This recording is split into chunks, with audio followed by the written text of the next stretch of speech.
Bem, você certamente que acompanha o Linha de Passe pela ESPN Brasil deve estar falando, poxa, agora eu quero ver o que o Mauro vai falar das previsões do Juca Kfouri. Bem, sobre isso, segunda-feira, Linha de Passe, 10 da noite, na ESPN Brasil, o nosso reencontro, eu e o Juca Kfouri, com as suas previsões. Bem, quem acompanha o nosso trabalho sabe que o Juca se amarra em tentar adivinhar o futuro, diz que vai cortar o braço, de vez em quando ele acerta. Não sei se vai acertar completamente, depende do São Paulo vencer a Chapecoense, que é o resultado mais provável, pelo menos é o que se imagina em tese. O jogo vai acontecer mais tarde. Estou gravando esse vídeo logo após os jogos das 11 da manhã e o São Paulo recebe a Chape às 7 da noite no Morumbi. Eu prefiro trabalhar em cima das análises, né? Brincadeiras à parte, acho que a gente tem que trabalhar, penso eu, em cima do presente e do passado recente para poder entender o futebol. Então vamos lá, os jogos das 11 da manhã, começando pelo Internacional.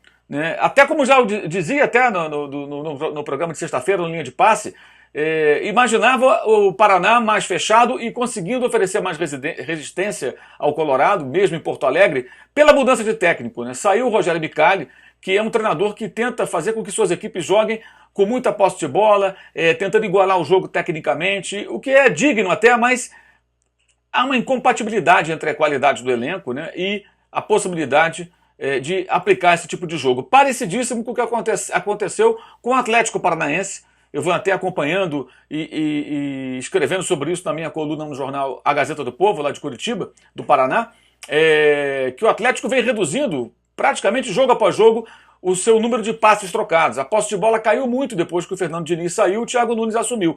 Por quê? O Fernando insistiu com um formato de jogo que não combina com as características desse time do Atlético Paranaense. E jogando dessa maneira, jogando de uma maneira mais vertical, o time tem conseguido sucesso e massacrou o Flamengo em 20, 21 minutos no primeiro tempo para vencer por 3-0. Enquanto o Inter demorou, custou a vencer, foi com gol de Camilo de falta já aos 51, minutos de partida, já com 6 de acréscimo, que o Inter conseguiu vencer o Paraná.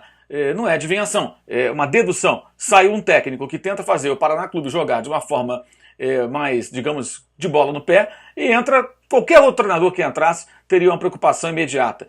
Trancar mais o time, amarrar mais o jogo, dificultar as ações ofensivas do Inter, e até que o Paraná conseguiu isso durante mais de 90 minutos, digamos assim, pois o gol aconteceu nos acréscimos e o Inter assumiu momentaneamente a liderança do Campeonato Brasileiro. Uma grande recuperação do Internacional, que tem bons jogadores, que consegue uma proeza, que é sair da Série B e brigar pela liderança do campeonato, ocupá-la, mesmo que seja por alguns momentos, por algumas horas, é um progresso muito grande, de fato. E é importante que um clube como o Internacional, que desde 79 não é campeão da Série A, não é campeão brasileiro, lute com afinco por esse título. É o título mais importante que temos no país. Não é a Copa do Brasil, não é campeonato estadual. Importante para um grande clube aqui é ser campeão nacional. E o Inter vem lutando por isso, vem mostrando as suas armas, vem crescendo na competição e surpreendendo talvez até ao próprio torcedor colorado, talvez aqueles muito fanáticos e otimistas que acreditassem numa campanha como essa. O mais racional certamente não esperava. É surpreendente e é muito legal ver de novo o Internacional brigando. E o Grêmio também.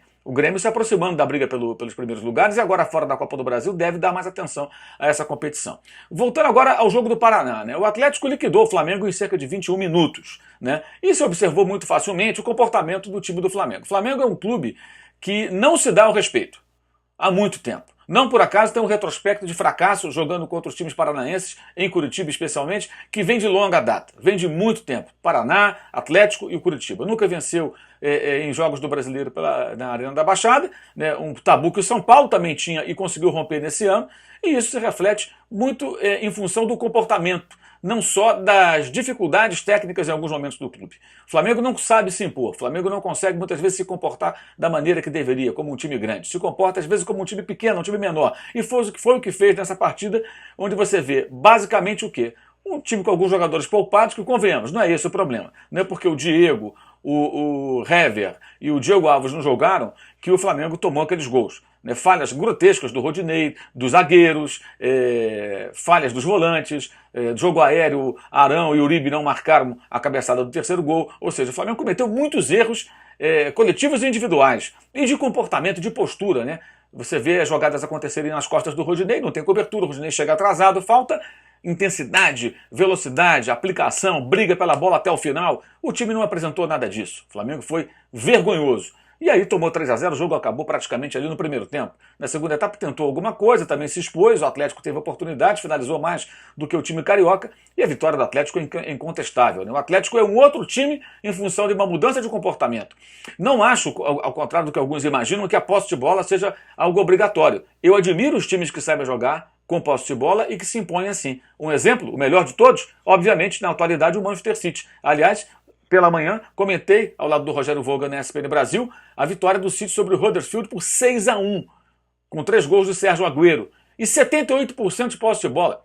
O time fica com a bola, ocupa o campo adversário, praticamente não dá oportunidades ao seu oponente e finalizou 35 vezes, fazendo 6 gols, ou seja, um time que se impõe intensamente tendo a bola. Esse, para mim, é o futebol mais legal de se acompanhar. O time que gosta da criança, trata bem a pelota e que joga buscando gol e vence os seus adversários. Mas é claro que você pode ter times que joguem de outras maneiras, uma questão de gosto pessoal e das possibilidades do técnico com o seu elenco, né?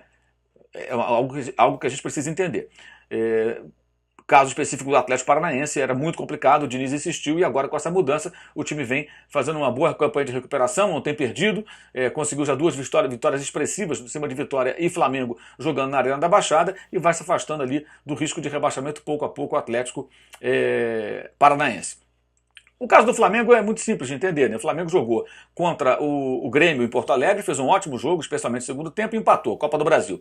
Pega 3 dias depois, o Grêmio novamente em Porto Alegre, poupou alguns titulares, comportamento que relaxado, parecia que venceria quando bem entendesse, sem intensidade, sem empenho, perdeu por 2-0.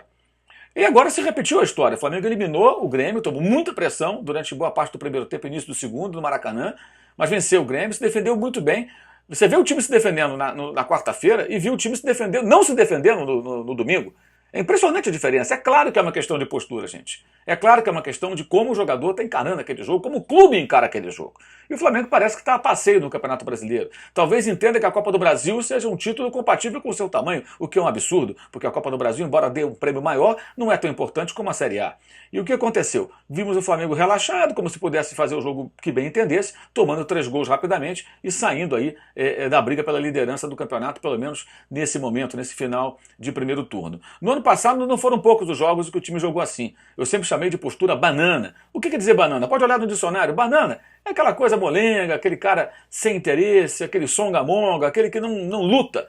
O time muitas vezes teve esse comportamento. Esse modo banana reapareceu em Porto Alegre no jogo contra o Grêmio pela Série A e novamente em Curitiba na derrota para o Atlético. Ou seja, um time relaxado, um time que não briga, um time que não divide todas as bolas, um time que não acompanha o adversário na construção da jogada para matar a jogada. Ou seja, um time que joga relaxado, que joga sem a intensidade, sem a energia necessárias para ser competitivo. E merecidamente é atropelado. Repito, o Flamengo não se dá o respeito e ainda coloca um uniforme azul, que, coincidência ou não, é a cor da chapa da situação nas eleições do final do ano no clube, né? Tem a chapa azul, tem a chapa verde, tem a chapa sei lá de que cor, deve ter mais chapas aí, mas azul é a situação. São os blues, como são chamados, né, pelo pessoal no clube lá, os azuis. Pois é, essa camisa azul do Flamengo, por sinal, muito feia, né? A Adidas pode fazer coisa muito melhor do que esse uniforme atual, ainda serve para simbolizar, né, digamos assim, de uma forma indireta, essa gestão desastrosa no futebol do Flamengo.